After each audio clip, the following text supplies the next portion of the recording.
Lo siento en mis huesos, estás aquí, a punto de moverte en un viento recio. Dijiste tu espíritu y derramarás sobre cada uno de tus hijos. Ven y haz.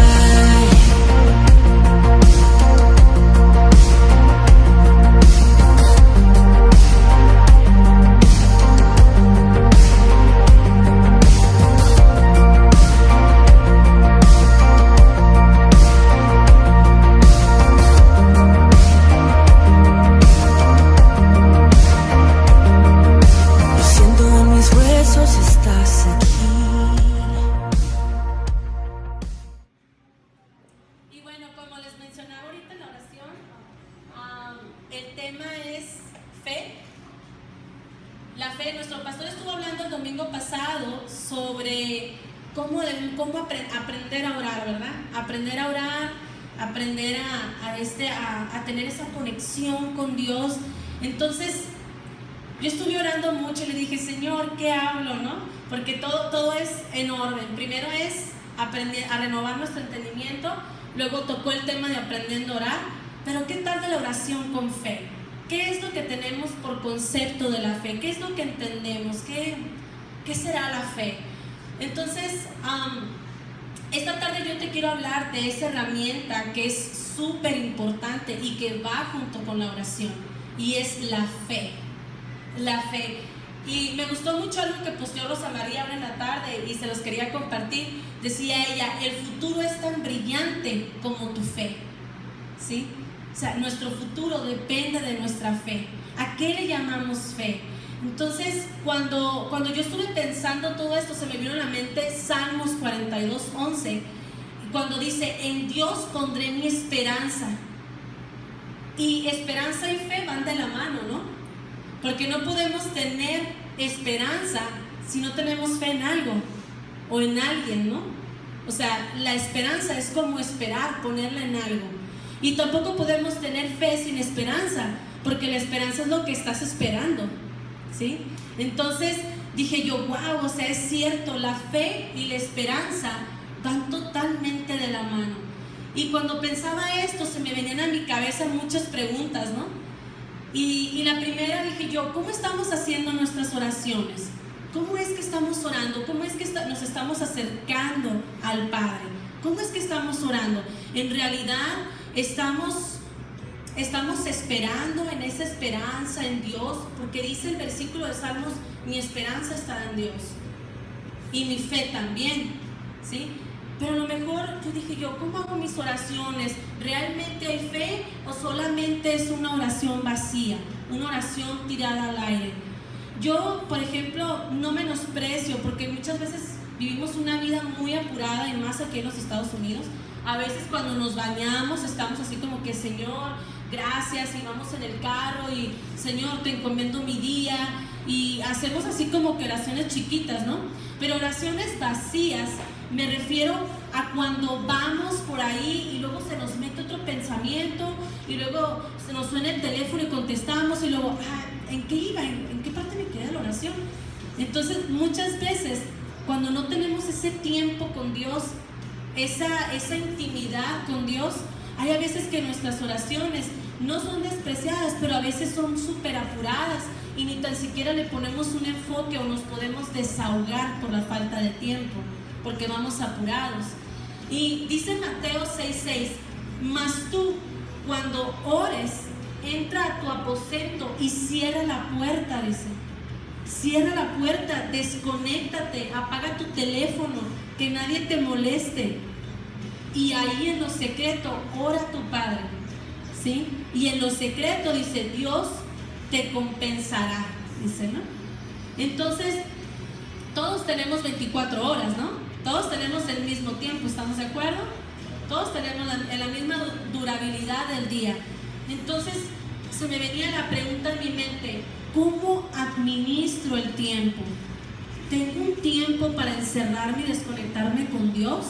Porque yo creo que todos tenemos tiempo. Si tenemos, y yo soy una persona altamente activa en las redes sociales. tengo que ser sincera con ustedes, ¿no? Pero así como yo dedico tiempo a mis redes sociales, dedico tiempo a la oración, dedico tiempo a encerrarme, a estar en ese lugar secreto y descargar todo lo que yo traigo con Dios. ¿Cómo está mi fe? ¿Cómo está mi oración? Y cómo creemos a veces que Dios nos escucha o no nos escucha. Es ese dilema, ¿no? Que también lo comentaba nuestro pastor el domingo pasado. ¿Cómo pensamos que nuestras oraciones son escuchadas o solamente creemos que no? ¿No? Entonces, todo esto se supone que cuando yo voy a la oración, se supone que yo tengo que terminar y vaciar, quedarme tranquilo, ¿no? Ese sería como que un aspecto después de la oración, la tranquilidad, la paz en mi corazón. Pero a lo mejor si yo salgo de la oración y estoy preocupada, sigo afanada, sigo enojado, a lo mejor la pago con Samantha, a lo mejor le digo algo a Denis que no le debí de haber dicho. O sea, ¿cómo entonces sé que esa oración fue de provecho para mí? ¿Cómo logramos hacer ese balance entre nuestras oraciones? Y yo estuve buscando bastante sobre la fe, y para no hacerles el cuento más largo, hay 79 versículos que hablan sobre la fe. 79 versículos. Esto me hace pensar pues que para Dios es importante la fe, ¿verdad? Porque si no, no se diera tanto en la palabra. Y quiero que nos vayamos a la Biblia. Ahora sí, nuestro PowerPoint, please. Y el primer versículo, dije yo, el primero nos tiene que enseñar qué es la fe.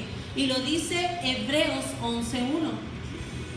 Ahora bien, dice, la fe es la garantía de lo que se espera, la certeza de lo que no se ve, ¿no? Así nos dice la Reina Valera. Y me gustó mucho una traducción de la TLA, cómo describe Hebreos 11:1, me impactó mucho. Y dice, confiar en Dios, dice, confiar en Dios es estar totalmente seguro de que no va a recibir de que uno va a recibir lo que espera. Es confiar que voy a recibir lo que yo estoy orando, lo que yo estoy poniendo delante de Dios. Yo lo voy a recibir. Y me impacta el siguiente versículo, es estar convencido, que aquí dice es la certeza, es estar convencido de que algo existe aunque no lo pueda ver. Esa es la definición de la fe. Por eso les decía sobre la esperanza y la fe, ¿no? Que van de la mano, porque nuestra esperanza es como esa espera, ¿sí? Entonces, imagínense el carro de sus sueños. Yo ya lo tengo aquí. Imagínense que ahí está en la puerta y todo, pero qué tal que al abrir la puerta lo quiero encender y no prende porque no tiene gasolina, ¿verdad? O sea, la gasolina es lo que impulsa a nuestro auto y la fe es lo que impulsa la oración. Hagan de cuenta que la oración es el carro de tus sueños y la fe es el combustible que echa a andar el carro. Sin combustible los carros no pueden estar, a menos que sea eléctrico, ¿no? Pero dicen que están muy caros por ahí. Entonces, la fe es esa gasolina. La fe es el caminar de los hijos de Dios. Y lo dice 2 de Corintios 5:7, porque por fe andamos y no por vista. Así lo dice 2 de Corintios. Entonces, ¿cómo hago una oración si no tengo fe?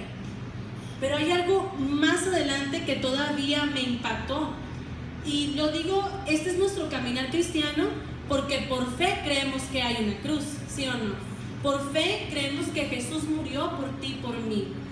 Por fe sabemos que somos hijos de Dios.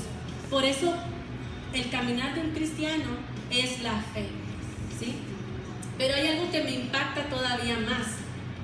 Hay algo que me llegó y dije, wow, o sea, en verdad tenemos que tener esto bien claro. A lo mejor en alguna ocasión hemos pensado, yo no soy digno de acercarme a Dios. A lo mejor Dios no me escucha. Tengo tanto tiempo viviendo lo mismo.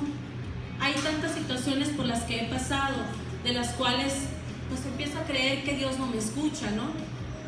Y a veces podemos perdernos oportunidades o bendiciones por falta de fe.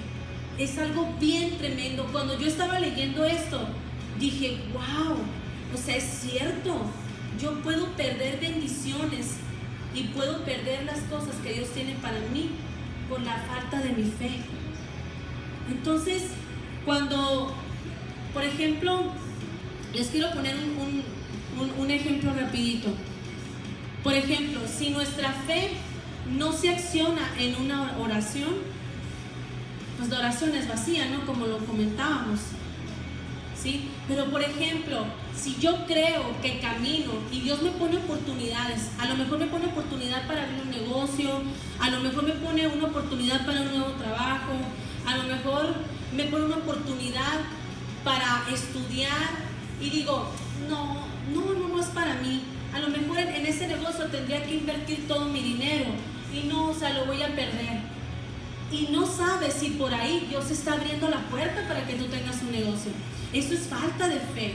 Es cuando no caminamos sobre lo que Dios ha establecido para nosotros. Dios quiere que seamos prosperados y la palabra lo dice. Dios no está peleado con ser próspero, ¿sí? Pero muchas veces caemos en la incredulidad. Creemos en la incredulidad de que Dios no nos va a bendecir en ese trabajo, que Dios no nos va a bendecir por medio de ese negocio. A veces nos cerramos y la incredulidad trae enojo, trae molestia a Dios. Y esto lo dice más adelante. Dice Lucas 18:8, me gustó mucho este versículo. Ahí está. Dice, pero cuando venga el Hijo del Hombre, ¿hallará fe en la tierra? Yo cuando leo este versículo me impacta mucho porque Dios nos está diciendo, bueno, sé que en mi pueblo hay fe. A veces creemos como hijos de Dios que este versículo es para los incrédulos, pero no. Aquí Dios está englobando a los hijos de Dios también. O sea, que hay incredulidad en nosotros. Hay esa falta de fe. Entonces, lo dice, hallaré fe en la tierra. O sea, en todo el planeta, en todo el mundo, hallaré fe. Y esto es algo bien impactante, porque se supone que el caminar del cristiano es la fe y muchas veces pues, no lo llevamos a cabo, ¿no? Y como les digo, cuando leo este versículo, no solamente se refiere a gente que no le conoce, sino a la gente que le conoce. Entonces, Dios como que dice, encontraré en mi pueblo también, hallaré realmente fe en la tierra, encontraré algo de fe. Y Hebreos 11:6, si nos podemos pasar al 6, dice, pero sin fe es imposible agradar a Dios. Imposible. Yo cuando busco esta palabra en el diccionario, imposible, pues es como que no hay nada. No hay cabida, no hay chancita, no hay nada. Es imposible agradar a Dios.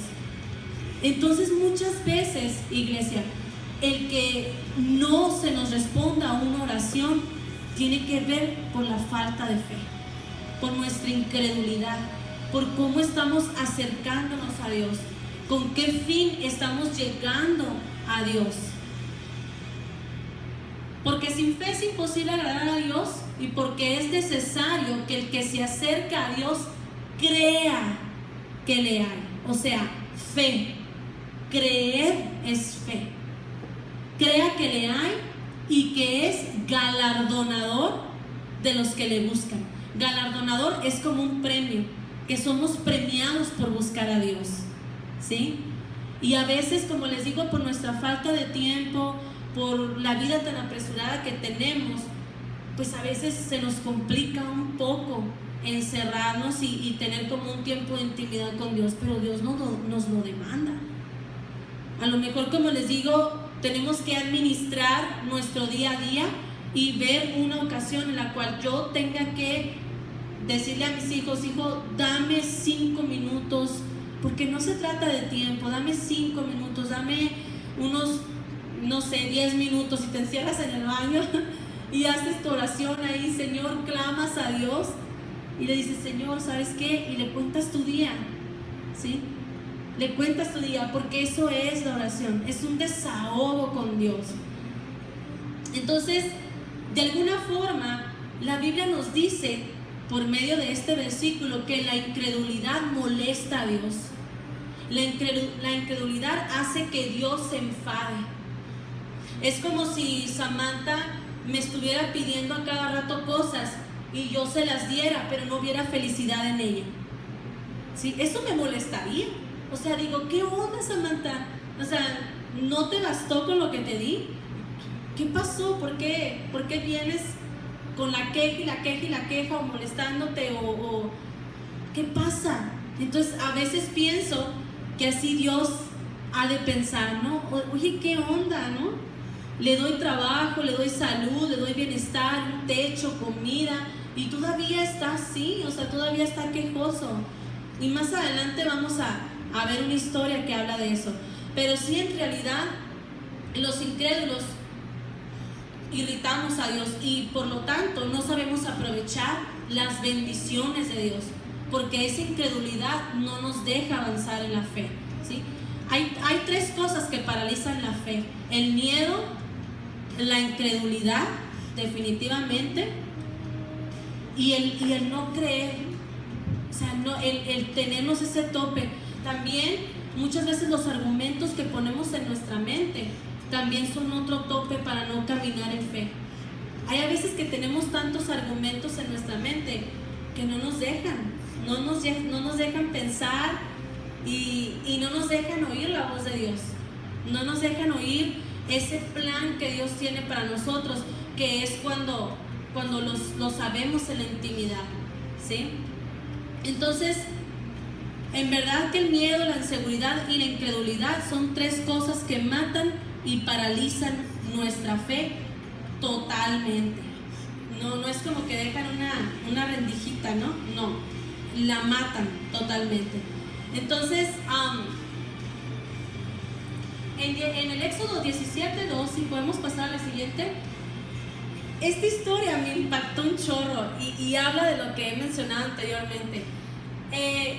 Pues ya saben que Moisés liberó al pueblo de Dios y anduvieron caminando en el desierto. Entonces llegaron a una parte de ese desierto que se llamaba Sin. Me imagino que el pueblo anduvo caminando y lo que querían era descansar, poner sus casas de campaña y dormir ahí. Pero esta parte del desierto llamada Sin tenía un problema. Y el problema era que no tenía agua. No había agua en esa parte. Entonces el pueblo de Israel, primero que nada, ya estaba murmurando, ¿no? A ver, ¿cómo que salimos de Egipto? ¿Cómo que estoy caminando, estoy cansado? ¿Y cómo que vengo a llegar a un lugar para dormir y no hay agua? Entonces van y se quejan con Moisés. O sea, el pueblo empezó a discutir con Moisés y le dijeron agresivamente: danos de beber. Como si Moisés fuera Dios, como si Moisés fuera el genio de la lámpara, fuera el Aladino, fuera David Copperfield, no sé, una ilusión óptica ahí de un agua ahí, o de una fuente. O sea, ellos, en lugar de dirigirse a Dios, fueron a quejarse con Moisés, ¿sí? Y Moisés les dice: ¿por qué tientan al Señor? Y yo me puedo imaginar a Moisés harto del pueblo, porque la escritura lo dice. Dice: ¿por qué discuten conmigo?, les dijo Moisés. ¿Por qué tientan al Señor? Aún cuando el pueblo de Israel había visto el milagro de que primeramente el faraón los dejó salir, ¿sí? La segunda, que les abrió el mar rojo para que pudieran cruzar. El tercero, el campamento de ejército de Egipto que venía tras de ellos, Dios los mató también, los libró de eso. Dice la palabra que les caía maná diario, les caía comida diaria. Y todavía, viendo todas esas maravillas de Dios, todavía vienen y se quejan con Moisés. Entonces yo me imagino a Moisés harto del pueblo, harto. Imagínense, si Moisés estaba así, ¿cómo estaría Dios? De que ya hubo queja, hubo murmuración, hubo incredulidad. Porque, o sea, ¿por qué no dijeron: Señor, ponnos una fuente aquí, por favor, no hay agua? ¿Verdad? Y yo creo que Dios, por supuesto, dijo: claro que sí, yo te pongo el agua.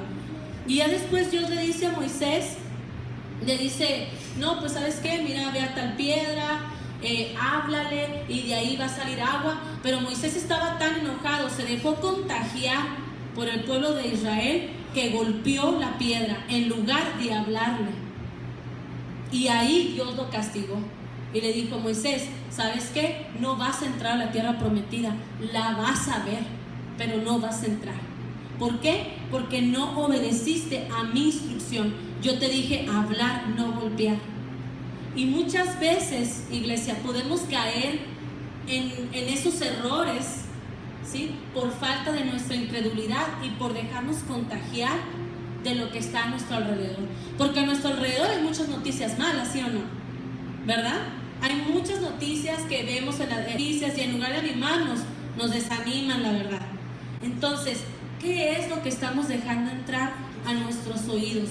Porque todo lo que vemos y lo que dejamos entrar a nuestros oídos cae en nuestro corazón, ¿sí? Entonces, pues Dios se molestó, mas sin embargo les cumplió su deseo. Y Jeremías 17:5 dice, aquí lo dice Dios, maldito el hombre que confía en el hombre. Muchas veces el pueblo de Israel confiaba más en Moisés que lo que Dios realmente tenía para ellos. Y les voy a decir por qué. Porque aún cuando Dios se molestó y les concedió el agua, Dios llamó el nombre de aquel lugar Masá. Y Masá significa provocación, irritación a Dios por la incredulidad, ¿sí? O sea, la queja nos roba las bendiciones. El estarse quejando y el estar hablando, murmurando y todavía el contagiar a los demás. Entonces está bien tremendo esto, porque molestaron a Dios, pero más sin embargo Dios les dio su pedido. Pero no solamente esto, Dios les dice en ese versículo, yo sé que ustedes me dan sus ofrendas, pero también sé, pueblo de Israel, que tienen diosesitos guardaditos también, dioses que se trajeron de Egipto. O sea, a punto de moverte un viento recio, dijiste tu espíritu derramarás sobre cada uno de tus hijos. Que venga hoy tu lluvia de amor, y venga hoy tu gloria en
provocación que estaban trayendo al pueblo, al traer a esos dioses.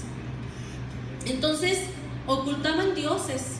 Después de ver las maravillas de Dios, como las hablamos ahorita anteriormente, todavía seguían de incrédulos. Dice la palabra que en la noche Dios hacía una zarza, porque en el desierto hace mucho frío, ya cuando se mete el sol, hace mucho calor en el día. Ellos tenían una nube que les acompañaba para que no se asolearan los niños, los consentidos de Dios. Y todavía en la noche les daba una zarza, un fuego, para que durmieran calientitos. ¿Tenían por qué quejarse? No. Y muchas veces nuestras oraciones, aparte de que las hacemos con falta de fe, con incredulidad, a veces las hacemos con queja también. Es que Dios esto, es que estoy esto, es que el otro. Y muchas veces pues eso dice el Señor. ¿Qué onda? Te levantas, tienes la oportunidad de levantarte completo, con salud, ir a trabajar, ir a traer el sustento a tu casa. Tienes carro, tenemos bastantes bendiciones y a veces todavía somos bien egoístas. Y una vez, porque aquí donde me ven yo era muy caprichosa, y una vez un pastor me dijo: Dios cumple anhelos, no caprichos. Cuando me dijo eso, en la torre, golpeó mi corazón y le dije: es cierto, lo que estoy pidiendo es un capricho, a veces innecesario, ¿no? Pero era tanto que lo anhelaba, que yo peleaba y decía: Dios, ¿por qué los demás lo tienen y yo no? Pero no estaba consciente que estaba pasando por un proceso, porque Dios prueba nuestro corazón también. Y cuando eres probado, ¿vas a quejarte? Pues no, ¿verdad? Pero yo cometí ese error, y recuerdo muy bien que ese pastor me dijo eso: Dios cumple anhelos, no caprichos. Como diciendo, abusada, ¿no? Entonces fue algo que me cayó mucho y impactó mi corazón. Y después mis oraciones fueron Ebenecer. ¿Qué significa Ebenecer? Hasta aquí Dios me ha sostenido, hasta aquí yo he visto la mano de Dios, y así ha sido. Mi esposo les comentaba el domingo pasado las bendiciones que Dios ha derramado sobre nuestra vida, inmerecidas totalmente, pero Dios ha sido bueno con nosotros. Nos abrió la oportunidad de que mi esposo pudiera trabajar aquí. Yo no sé si la mayoría lo sabían, ¿no? Yo creo que no, pero lo voy a contar. No está mi marido, pues hablo de él, ¿verdad? Cuando nosotros nos casamos, pues sí saben que Denis pues tenía el trabajo en el gobierno y todo eso, allá en México y todo, y pues había ganado el pan, gracias a Dios, ¿no? Tengo chamba por otros 3 años, y el día de nuestra boda, muy padre todo, y al día siguiente que le van diciendo a Denis: no tienes trabajo. No te queríamos decir porque no queríamos arruinarte la boda. Así. O sea, hagan de cuenta que la pesadilla de un recién casado, ¿sí o no? ¿Verdad? Quedarse sin trabajo. Pero confiamos en Dios. Y no pasó ni la semana cuando el nino de Denis, que creo que lo conocen, ¿no? Que es el dueño de las casas de empeño allá en Hermosillo, le habla y le dice, cuando tenía un buen rato, ¿no? Que no lo miraba, que no le preguntaba a su mamá por él, de repente se acerca a Betty y le dice: oye Betty, Denis, ¿dónde está? Ah, pues fíjate que se acaba de casar. Sí, qué suave, dile que venga a mi oficina. Pues no pasó ni la semana cuando Denis ya tenía trabajo. Esa es la bendición de Dios. Esa es la bendición de Dios. Cuando nosotros confiamos en Dios, de que Dios tiene el control de nuestra vida, y lo creemos y vivimos en base a eso, Dios responde, ¿sí? Y era una necesidad, no era un capricho, ¿no? Era una necesidad. Entonces, en verdad, Dios nos escucha, claro que sí, y escucha nuestras oraciones, por supuesto.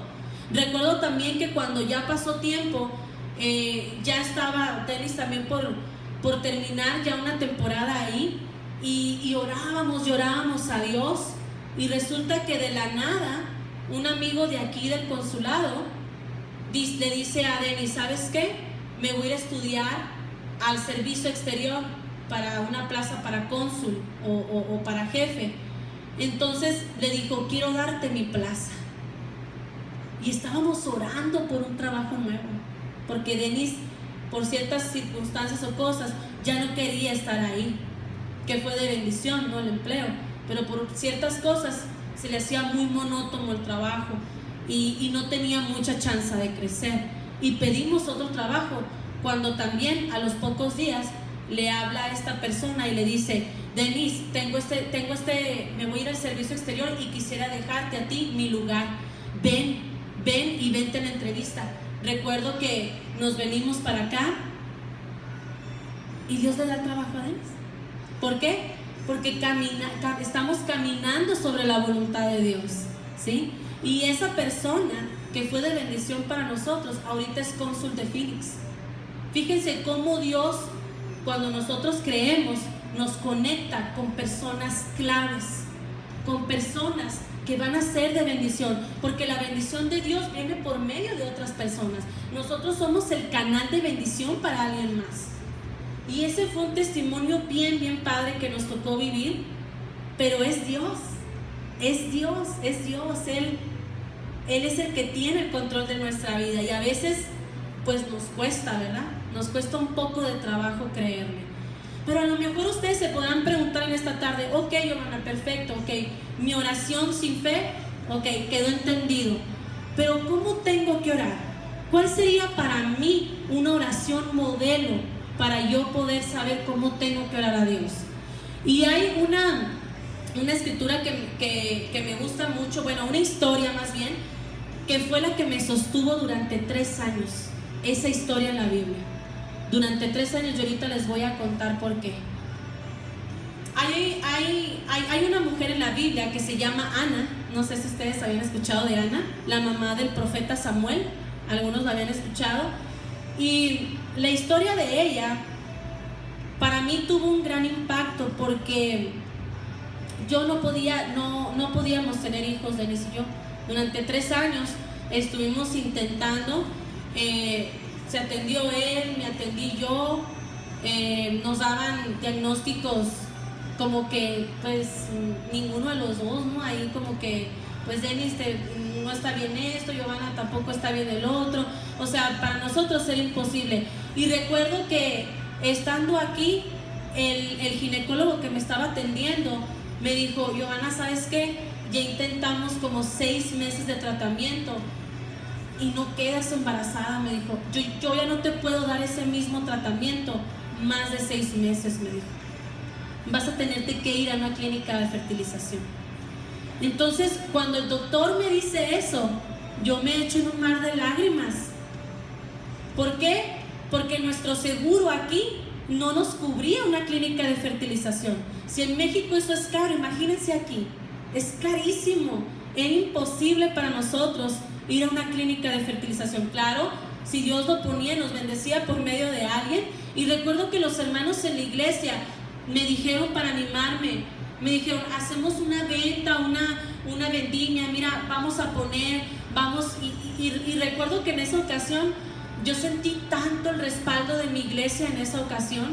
Me decían, nosotros ponemos, les ayudamos para poderles pagar algo así, pero en diciembre del 2014 yo había hecho una oración así como que es ahorita o es nunca, Señor. Yo recuerdo que tenía 3 años pidiéndole al Señor que me bendijera con un hijo, pero recuerdo ese día que yo me eché en un mar de lágrimas y le dije, Señor, le dije, Padre, lo tengo todo, créeme que no tengo queja contra ti. ¿Por qué? Porque me has bendecido de más, me has bendecido más de lo que merezco. Pero sabes una cosa, me hace falta esta área. Y recuerdo que unos amigos pastores nos invitaron a un congreso a Lindale, Texas. Y fuimos para allá. Y allá había un siervo de Dios. Inmediatamente, cuando yo llego ahí, el siervo de Dios me dice me dice palabra, cosas bien exactas, hasta reuniones que yo tenía en mi casa con mi abuelita, con mis tías, con mi mamá. Me dice cosas que solamente yo sabía, y una de esas fue: lo que tú has puesto delante de mí, lo vas a ver en tus manos en mayo del 2015. Me dio fecha. Y yo sabía que era el hijo, que era eso lo que yo estaba esperando, lo que yo hice en ese lugar secreto, la oración que yo le hice a Dios, ¿sí? Y Ana, es similar la historia, es muy similar. Dice, pues Ana, su esposo era Elcana, y Elcana tenía dos esposas, Penina y Ana. Penina era como que la que le daba hijos, ¿no? Y Ana no podía tener hijos. Entonces Penina molestaba mucho a Ana, se burlaba de ella porque ella no podía tener hijos, y esto le causaba una gran herida a Ana. Aunque Ana era la más amada por su esposo, eso no le satisfacía, sino ella necesitaba esa área, tener ese hijo. Y por eso les digo que me identifico mucho con esta historia, por la oración de Ana que hizo. Y quieras o no, muchas veces cuando ibas a lugares y nos preguntaban, ¿y el bebé? ¿No? O ¿para cuándo el bebé? O algo así, ¿no? Entonces como que la gente como que hasta cierto grado te hace carrilla, ¿no? O sea, ¿qué onda? ¿Por qué no han encargado, no? O te preguntaban. Y recuerdo que esas preguntas, y no eran mala onda de la gente, no era mala onda, o sea, era una pregunta normal. Pero como yo estaba lastimada en esa área, pues a mí me molestaba, hacía que me sentía mal, eso hacía. Entonces, después sigo con la historia de Primera de Samuel. Si podemos cambiar, por favor, a la otra, please, next, esa, Primera de Samuel. Ahí nos vamos a detener. Entonces, todos los años Elcana partía con sus dos esposas y sus hijos a ofrecer sacrificios a Dios.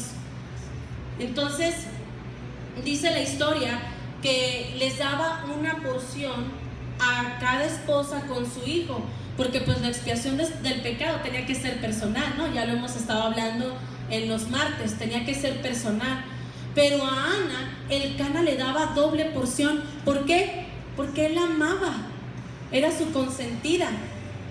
Y yo tengo un estudio buenísimo de Penina, que luego lo voy a contar a las mujeres, pero Penina también estaba lastimada, por eso actuaba así con Ana. Imagínate tú ser la otra esposa y saber que el corazón de tu esposo es para la otra persona, y tú nomás eres como que la que le da hijos, ¿no? Es algo bien gacho, pero luego lo vamos a ver, mujeres. Entonces, pues ya les da la doble porción acá, les da la porción a sus hijos, a sus esposas, y a Ana le da la doble porción. Pero en este caso, Ana estaba llorando, estaba afligida, estaba triste, no iba contenta a ofrecerle ese sacrificio a Dios. Y Elcana le dice, ¿qué tienes, mujer? ¿A poco no te soy yo mejor que más de 10 hijos? Y pues Ana, yo me imagino a Ana, sí, ¿no? Pero yo quiero esta área es parte de mí, porque parte del diseño de la mujer es procrear hijos, es dar a luz a hijos, es parte de nuestra naturaleza, es parte del diseño perfecto que Dios hizo en nosotras. Entonces, ya después, cuando sucede esto, pues Penina igual, ¿no? Le va y le pica a Ana, y pues se burlaba de ella porque Dios no le permitía tener hijos. Entonces, a veces podemos tener a Peninas a nuestro alrededor que nos roban esa paz, que nos roban la fe, que nos roban las oraciones que nosotros hacemos al Padre dudando, con incredulidad. Cuando a mí el siervo de Dios me da esta palabra, el sueño que has puesto delante de mí lo vas a ver en tus manos en mayo del 2015. Mucha gente se acercó a mí, y cristiana, y me dijo, ¿no será otra cosa, Giovanna? ¿O qué le oraste a Dios? A lo mejor es un negocio, a lo mejor es otra cosa. Hubo mucha gente que me dijo muchas cosas, pero más sin embargo, mi fe dijo, no, yo sé lo que le pedí a Dios. Yo sé por lo que lloré, yo sé solamente yo y Dios sabíamos la oración que yo le había hecho con fe.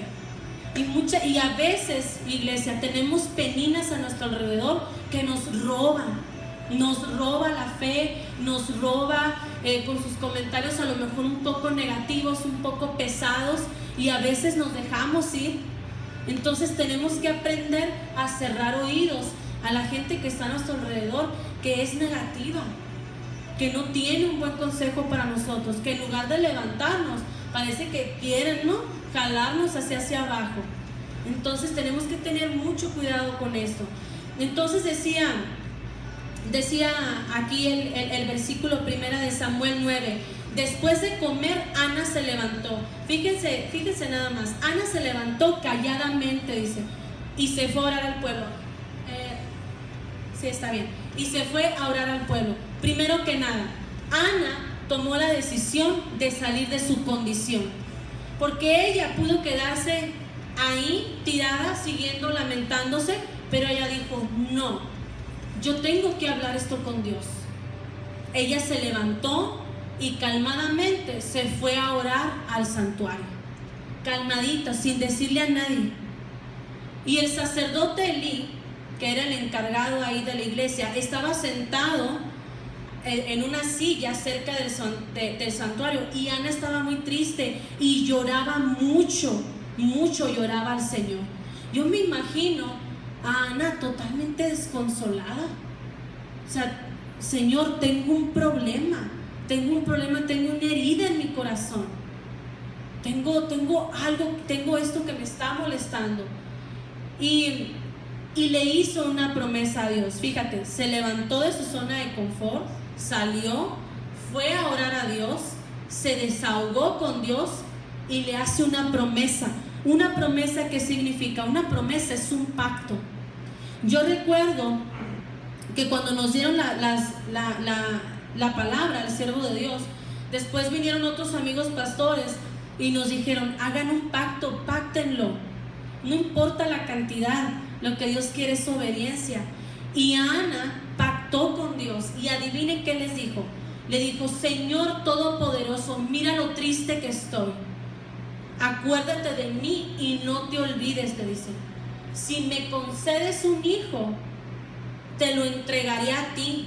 Será un nazareo, y esto quiere decir que no beberá vino ni beberá cosas embriagantes, y nunca se cortará el cabello. O sea que Ana lo estaba consagrando para que fuera un sacerdote. Entonces Ana pactó con la vida de su hijo, hizo un pacto. A lo mejor ella no tenía, pues a lo mejor no sé, dinero o algo, aunque ellos eran una familia acomodada. El Cana era próspero, era rico, pero a lo mejor ella en ese momento no tenía que darle más. Sin embargo, puso en pacto a su hijo. Entonces, si me concedes un hijo, te lo doy a ti, te lo entrego a ti. Y Ana oró al Señor durante un largo tiempo. Aquí lo dice, ¿no? En el 12 dice: Ana oró al Señor durante un largo tiempo. Ella oraba de corazón. Ella estaba vaciando su corazón a Dios. Y aquí lo dice, en el 13, ella oraba de corazón.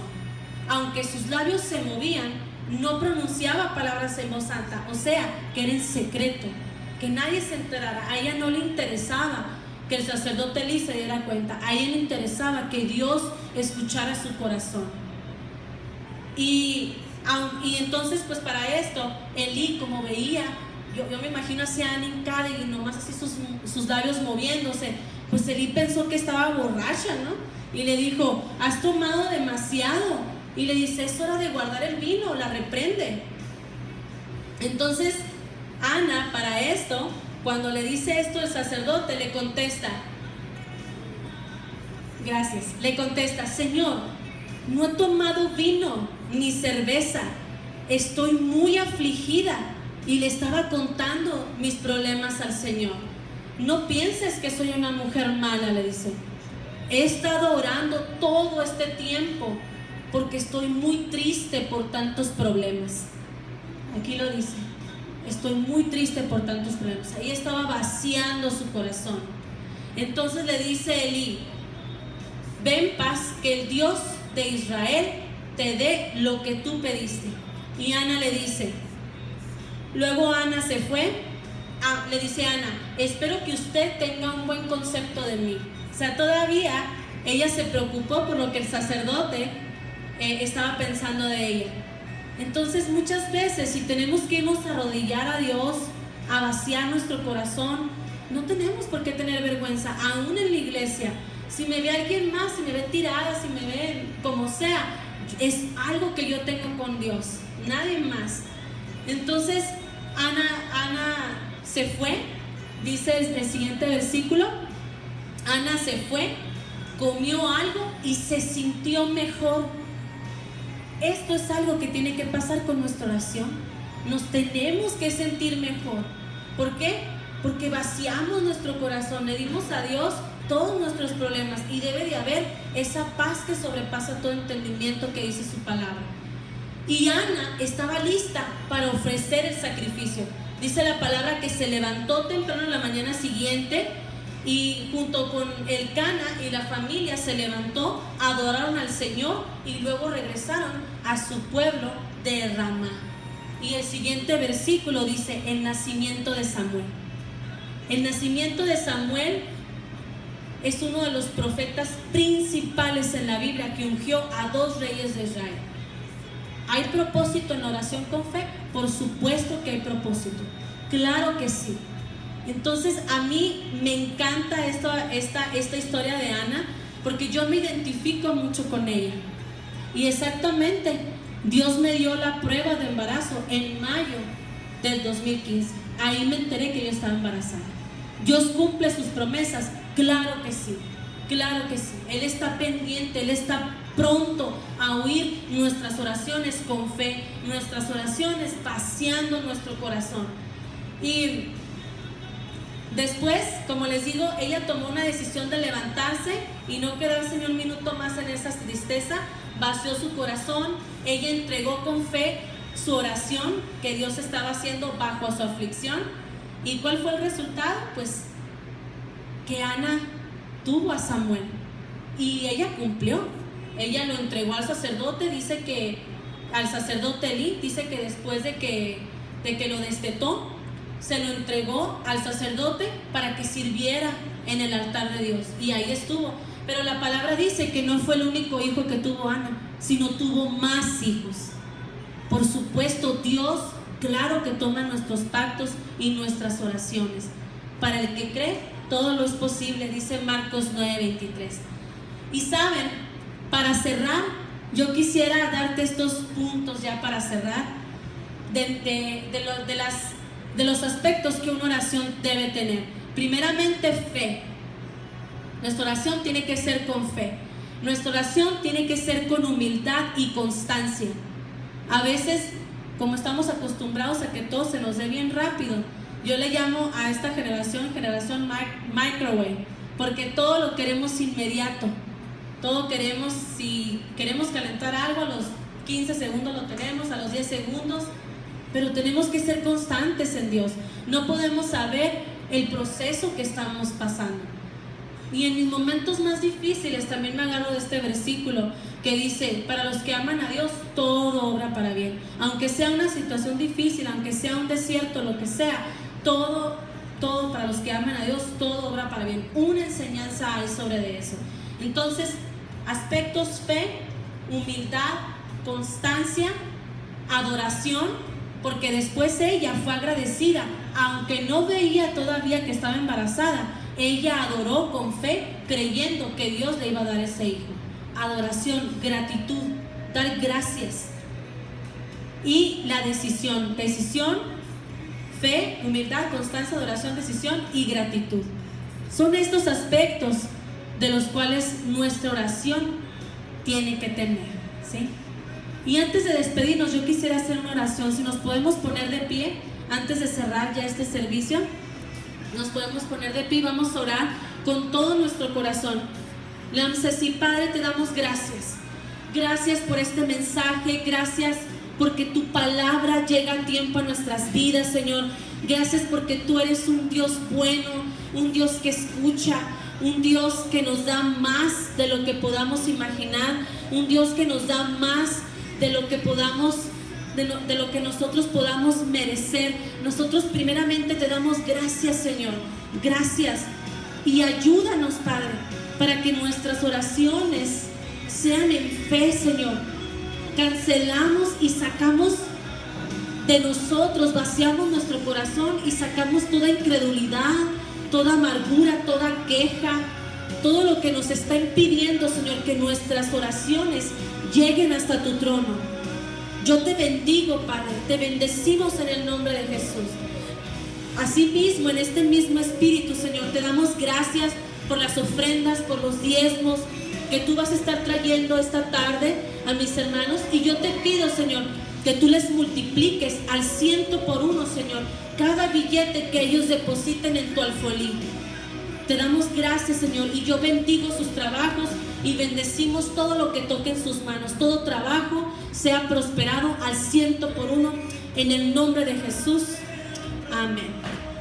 Que pasen muy buenas tardes.